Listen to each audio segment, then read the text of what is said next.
We're live.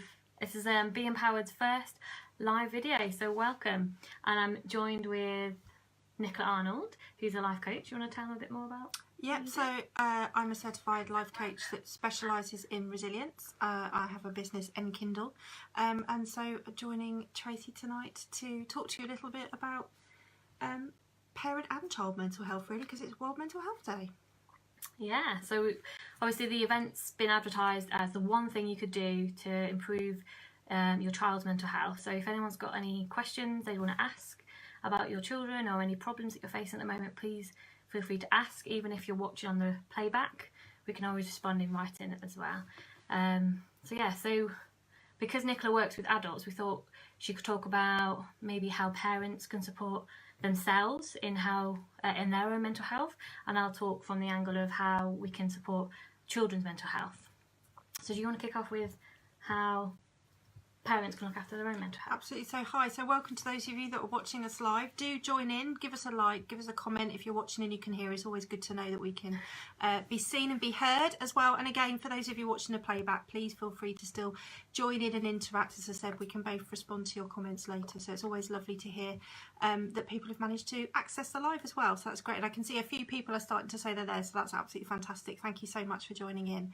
So absolutely, World Mental Health Day, and I guess what I really want to say is that mental health affects everybody, and it's our own choices to make as to decide what it is what we want to do to support ourselves.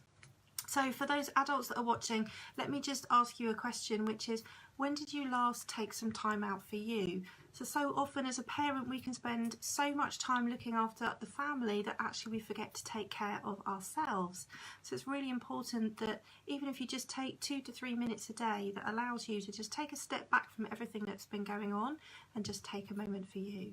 And I guess I wanted to illustrate that by these little guys that are sat behind us. So this is George and Raphael behind me, who are my pet turtles, but they remind me on a daily basis to live in the moment, to be mindful, because they don't care what's happening tomorrow. They're not bothered about when I'm next going to feed them. They're just quite happy swimming around, jumping off their dock and just being themselves. And so it's a great reminder. So if you take nothing else away from this live tonight, I'd love you to think about being more turtle. And for those of you watching, I challenge you to find a turtle emoji and stick that on the comments right now. Get involved, but tell me how you could be more turtle every single day.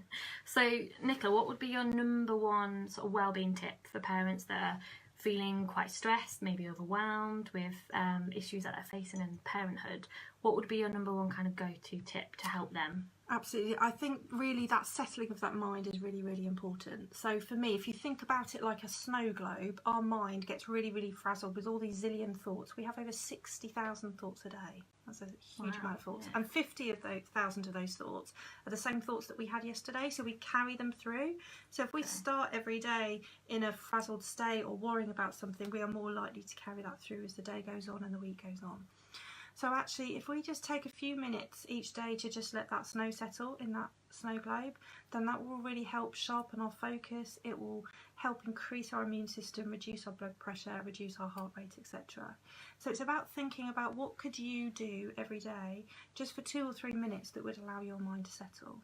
Now, I can see you've got a cup of tea in front of you, so it could just be that just actually spending the time just drinking your tea.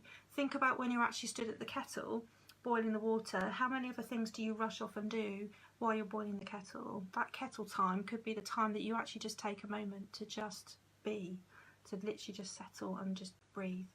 Or it could be that, you know, when you're, perhaps if you're walking back or driving back from taking the children to school, listen to your favourite song, or if you're walking, actually put your head up and notice around you. So it's really about, because so often we walk with our head down. So it is literally about taking those few minutes out each day. Psychologists suggest that even if we take 45 seconds a day to stay in a positive state, we will still feel happier 6 months later. So, you know, if you think what a small proportion of time that is a day. Yeah, I think we could probably all find 45 seconds. Yeah, it's a real investment, absolutely. Yeah, I guess for those that would be like, I really don't have the time for myself, then that's quite positive, that to start small and kind of build it up. Absolutely. Yeah, absolutely. Really good advice. So you're So I guess the message I'm hearing from you is about mindfulness, being in the moment, Absolutely. being present. Being more turtle. Yes, absolutely. Being more turtle. Absolutely. Can you even see the turtles? They're sort of hiding there. Raphael will do his little thing in a bit. But so, how does that differ perhaps from children? What would you say is your number one tip for helping with the children? Yeah, so for those that don't know me, I'm Tracey, and I work as a creative therapist in primary schools, but I also do mental health training in the workplace. And the kind of the common thing that comes up for children, and when I'm working with the parents as well, is quite often children will come to me with a problem or a worry or an issue that they're going through, and to someone like me who's an adult, I might judge that to be quite trivial and not be such a big thing. And I think the biggest mistake the adults that we can make around the children is having a judgment of it not being so big, where actually in that child's world that is a big thing to them. And so sometimes I think I'm always advising parents to just catch what they're saying and try and catch those moments where they might unintentionally dismiss a sort of a need that's coming up. So and it might be that their friend ignored them at break time. It might seem something really little, but to them that could have provoked quite a lot of emotions, a lot of feelings, and a lot going on for them. And as a parent, it's really important to build up that trust, and just to encourage that conversation, even if you're not actually talking about mental health or about well-being or about what their worries are, but you're encouraging that conversation so that when it does come to that time, they feel safe to come to you for that, because you've already built that there. Does that make sense? It does. There is really something about acknowledging the voice and acknowledging the emotion that you're in. So acknowledging what that child said. Yes. I mean, like I said, it almost feels like many of us, our phone is attached to our hands. You know, we're constantly on our phones doing 2-3 things at once. But actually, what would it be like to just stop multitasking and start monotasking again, and actually really engage in that conversation that you're in? I think how many of us, I guess, have to ask someone to repeat what they've said because we're not really listening, or we eat a meal but we can't actually remember what it tasted like because we're so busy gobbling it up because we're trying to do 2 or 3 thinking things. about the next thing that we're doing. And quite often when we have a conversation, and I'm sitting there and doing it now, I'm listening to you, but I'm actually thinking about how I'm going to respond. So I'm not actually actively listening. We've all got into a bit of a habit when we have just a normal conversation. It could just be with a friend, and we're already thinking about what my response is going to be, so we're not in that moment of actively listening. And so I would really encourage parents to just actively listen more, which might sound really simple, but actually it goes a real long way, and really makes a difference for that child to be heard. So I think my number one, you do a lot of work on comparison, don't you, Nicola, in terms of how when we compare ourselves to other people and how that can affect our state of mind and can create negativity. And children naturally do that. They naturally compare themselves to other children. They're naturally quite competitive and they want to be better at somebody, and so comparison can be quite negative. And so Absolutely. I think there's an element of children are going to do what you do, not what you say. So if your kind of state of mind, if you're naturally comparing yourself to others and you're speaking about that, it could be something as straightforward as watching something on the TV, and as a result you've said, oh, I'm not as good as that, or you said something, just a throwaway comment.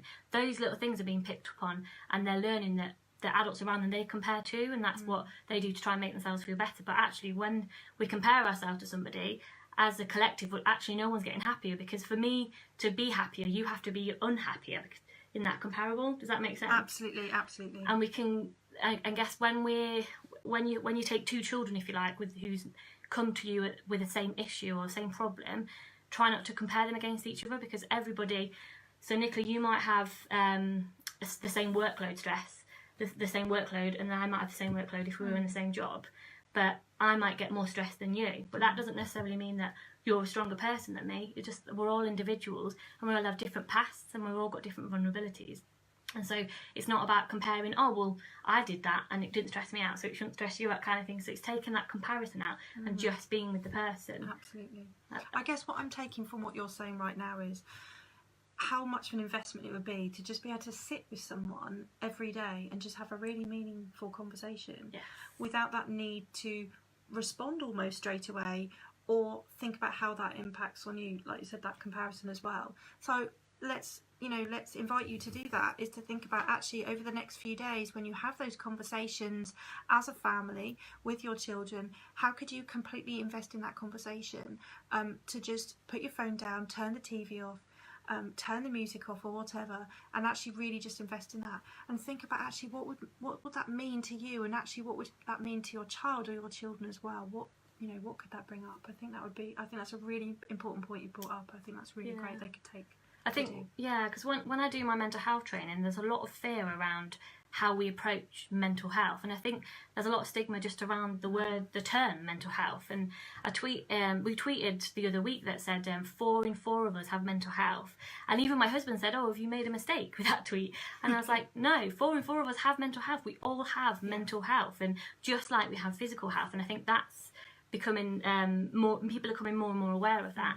And obviously 1 in 4 of us is the statistic around who of those that are known to have mental health issues or within 1 year. So every year 1 in 4 people, and the year resets, they're going to have mental health problems. But we all have mental health, and it's how we look after it. So our mental health, it's almost like a continuum. So we could be really well, and we could be really unwell, and everybody needs to look after their mental health. And so we kind of need to, I guess, just go back to those basic human skills we have, back to that kind of mother infant bond, and go back to just being humans, really, because you can't get it wrong. You can't get being human wrong. And so there's no need to be scared of mental health, and actually it's just about coming back down to those, being in the moment and having a genuine conversation, encouraging those conversations. It doesn't have to be about talking about the problem or the issue, because actually if we can help children talk more about the good things in their lives and the gratitude, and actually we're creating their space to be safe, and we don't need them to always talk about their problems to make everything better. Actually, just having positive conversations and positive experiences can really impact positively on our mental health. Absolutely. I mean, I have 5-year-old nephews, and I know that their mums, ask them what they've done at school that day, and they're so busy, their head is so full from school, they don't necessarily want to share, or they can't remember. Think about altering the question. What would it be like to ask your child, what made you smile today? What made you laugh at school? So bring that positivity into it, I think, would be a really good way of changing it. And it's about recharging the mind almost. If you think about it, how many of us, run, walk, go to the gym, etc. But we never do that with our minds. We never go to the mind gym. No, we don't, do we? We don't look after ourselves at all. We're really bad at that. Yeah. But if you think about it, I know for me, if my phone battery goes below 40%, there's almost a crisis that Armageddon might happen, and I won't be able to see what's going on. But how many of us actually check in with ourselves and think, actually, what's my charge like? Yeah. And for me, that's a good way of checking in, saying, actually, is my behaviour starting to change? Perhaps I'm starting to snap at people more, or I can't make a decision, or I'm not engaging in conversations, and it's a bit of a trigger to say, actually, I might need to just step back from you for a moment, have a cup of tea, or just do some mindful breathing or something. So. Yeah. Okay. Excellent. Yeah. So yeah, we've got any I was questions? just wondering if there's any questions coming through on the feed. Thank you so much to everyone that's joined. We can see there's quite a few of you watching. It'd be lovely to know what you think you'll take away from this tonight. And then say, if you've enjoyed it, please do give us a like, or feel free to share it if you feel that other people might benefit from it as well. But let's just have a quick look and see if there's any comments. There's a question here that from people prepared some questions as well of what they'd be interested in hearing for the event, and one of them, which was quite a good one, is how do you teach resilience? Oh, okay. And I think that's a really good question, because it's like, how do we make that tangible? How do you turn it into a teachable skill? And I've recently done a blog actually about this, so we can put the link in afterwards. But there's a real simple model. It's called the ABC model. Have you heard? I'm guessing you've heard of this. By all means, teach me. So ABC is, I guess, a good way to remember it, because we're always teaching children the ABCs.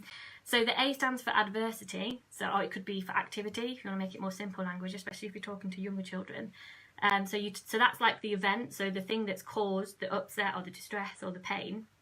And then the B is representing the beliefs, and then the C is representing the consequences, so it's what's happened as a result. So the event could be, I failed an exam. So often what we believe is that we go straight from the A, the event, the activity, to the consequence, and we think that I'm feeling upset or I'm feeling down because I failed an exam, and we skip the kind of the B bit in the middle.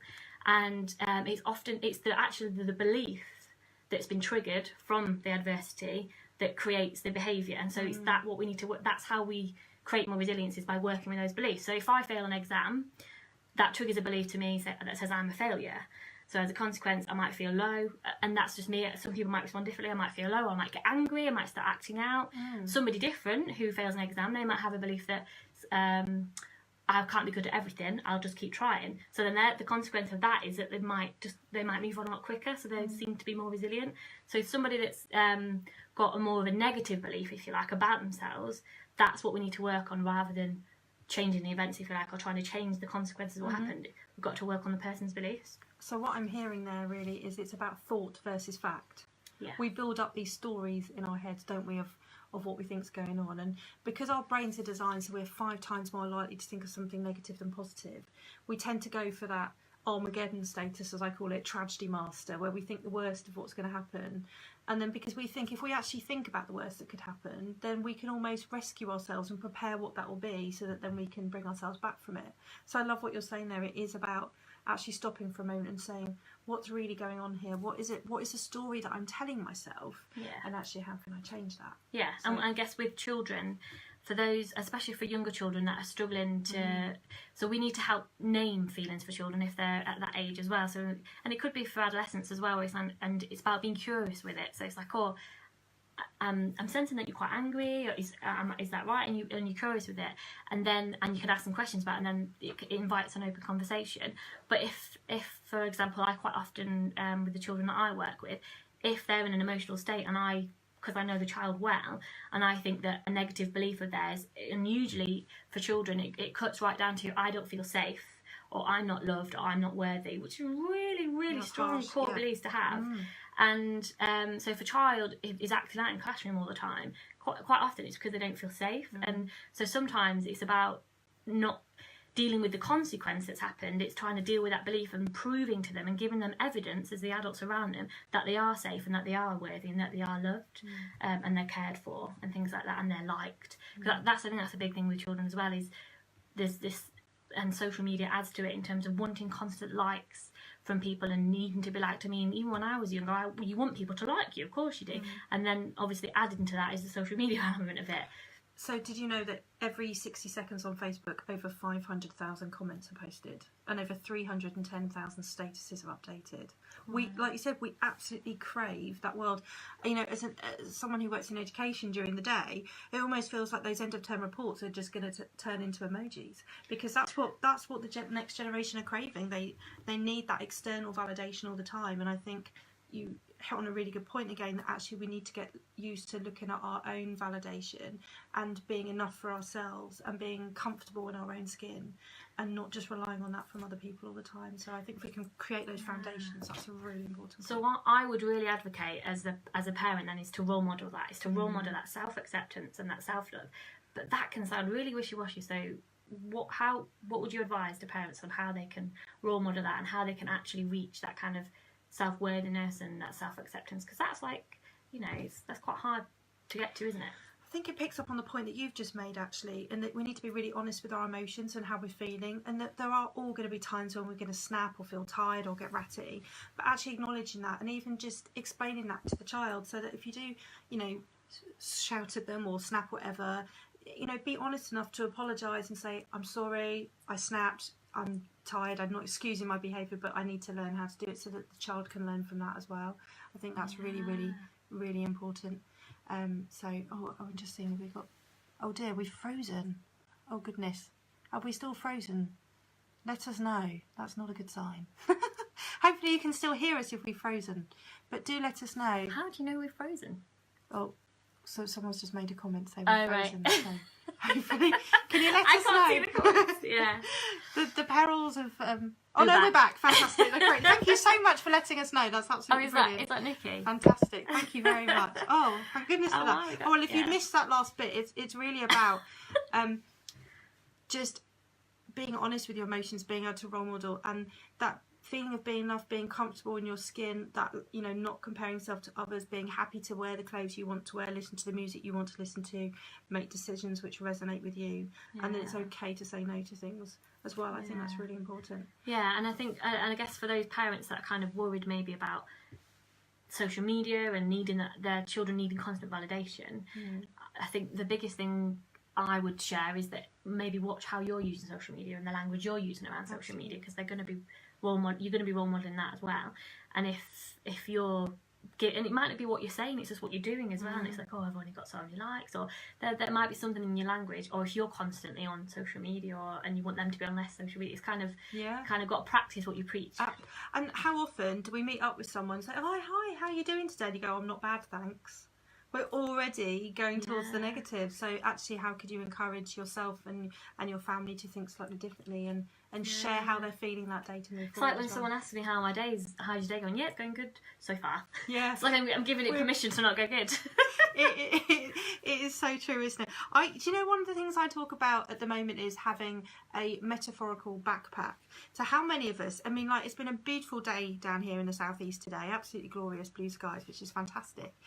But how many people still went to work with an umbrella this morning, just in case? Because we tend to go towards the negative. We tend to think about that might happen, so I've got to be prepared in case that happened. Do tell us, if you went to work today, you went out, did you take an umbrella with you? Well, I think one of my Irish friends are watching, and I think it always rains in Ireland, so I reckon you packed an umbrella down. Yeah, but the thing, that's how we live our lives, and we need to think, sometimes we go, oh, what if that happens? But what if something amazing happens or something great happens that day? So like you said earlier, it's thinking about that language, it's that shift to positivity. And I often find a lot of children, the worries that they're carrying actually belong to the grown-up, and it's no fault to the grown-up that they've picked up on them. But if, as the grown-up, the adults around them, even teachers can pass on worries to the children, if they're expressing them in a nervous, stress creates more stress. If I'm around somebody that's stressed, I start to feel stressed. Yeah. And it's the same with happiness. If you're really happy, I'm going to start feeling quite happy, actually. It kind of... So have you heard the term energy vampire? I use this a lot. I think I've heard you mention that. Or the mood hoover, the person that sucks the life out of you, that, like the Dementors from Harry Potter, when you get that person on a Monday morning that can't talk to anyone until they've had 3 cups of coffee or whatever, and actually you end up feeding off their energy. So it's thinking about, actually, how might your child be feeding off, how might your child be feeding off you? Yeah. If you've had a tough day, it's about thinking about, not expecting you to do any acting, but you need to think about how actually you ought to... I think psychologists did a study, actually. The first 4 minutes of a greeting with somebody is the most important, because that's when you gauge how, like, whether you're okay with me, I'm not okay with you, or what kind of thing that goes on in that kind of greeting, if you like. But I guess I think with children as well, when I work with them and I say, let's make some promises in the room, if you like, they always say we've got to have fun, or we've always got to be happy. And a lot of that's come from the classroom of, like, oh, because you want to make it a happy space. And I always have to kind of correct them and be like, actually, I would just like us to be ourselves in here, and actually if you come with some sadness, or if you come with some worries, that's okay as well, because I'm not, like, you can be yourself. And I guess as a parent, it's about being human, and that actually you can't be constantly happy, you can't constantly be confident, but it's about, like what you were saying earlier, kind of owning up to your own mistakes and kind of being open and honest, not striving for perfection. So many children today at schools, they're just constantly striving for perfection, and what they do is never going to be good enough, because someone else can do it better, and they're constantly comparing, and it's a real shame. They need to be more turtle. Children need to be more turtle. They need to live for the moment. They need to get off the iPads and the phones, and they need to go out there and have life experiences and enjoy the actual moments that they're in. Because if you look at your watch, the time is now, but we're so busy thinking about what we did this morning, or what we've got to do tomorrow, or that shopping list we've got to get, or that to-do list we haven't done, that we don't actually enjoy the experiences we're in. Do you know, Tracey, you have shared such fantastic information tonight. How can people access some of the stuff that you've shared? You said you had a blog and stuff, so are you going to share your links? Because I think there's some great stuff that people can take from tonight. Yes, and I guess back to you, Nicola. Have you got some blogs around, I guess, especially self-worth and maybe the mindfulness stuff? Absolutely. But we've just done, so Nicola, we met through Action Happiness, didn't we? Which is a global charity trying to spread happiness. And we did the 10 Keys to Happier Living, which we've been doing as a blog series for each day in October up until today. And a lot of that has covered, like, how to teach resilience, mindfulness has come in there as well, and what actually makes us happy, sort of things like that. And I think when writing the blogs as well, I was on a bit of a learning journey, and the biggest thing that came up for me is that although money can affect our happiness, it doesn't bring us happiness, which we all kind of know. What actually really makes us happy is the relationships in our life, and that's why it's really important. We go with our gut, and we just be human, and we just be ourselves. Like, if you have a gut feeling that someone's not okay, and they've told you that they're fine, ask again. It's absolutely, go with your gut.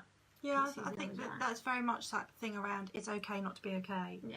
And it's that acceptance of knowing that you provide that safe space for someone to actually really open up to you as well, doesn't it? So. And if you've, I guess going back to what I said earlier, if if you've created a trusting relationship where your child can come to you and talk to you, so when things are difficult for them, they can reach out. But sometimes, especially people that are feeling low, they can't reach out, so we need to reach in. And that's, I think, empathy is the biggest thing like we need to do there, rather than sympathy, and actually really put ourselves in their shoes and try to understand it from their age point as well. And you know, they're still young and they're still growing, they don't have the wisdom that we have as adults, which is a big point. Absolutely brilliant. Yeah. Okay. Well, thank you so much. It's lovely. We can see loads of comments coming up and loads of likes and people watching. So thank you so much for joining us tonight. I appreciate it's the end of a probably very busy day. So it's really lovely that so many of you have taken the time to watch, or indeed watching the replay as well. So what we'll do is we'll stick some links in underneath so that you can have a look for some further information.